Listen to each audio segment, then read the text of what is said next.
siapa orang yang membaca di Jumat terakhir bulan Rajab dan khatib berada di atas mimbar Ahmadur Rasulullah Muhammadur Rasulullah 35 marrah sebanyak 35 kali, la tanqati'ud darahim min yadihi tilkas sanah, maka orang tersebut akan dilimpahkan rizki oleh Allah di tahun tersebut dengan rizki yang melimpah.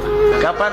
Ketika khatib di atas mimbar. Ada yang mengatakan ketika naik, ada yang mengatakan duduk antara dua khutbah, ada yang mengatakan seperti Al-Habib Salim bin Abdullah Syafiri rahimahullah subhanahu wa ta'ala, Sultanul Ulama, yang bergelar dengan rajanya ulama. Beliau mengatakan dibacanya ketika khatib berdoa, Allahumma ghfir lil muslimin wal muslimat. Sir, kata beliau, yaitu engkau baca secara rahasia antara engkau dengan Allah.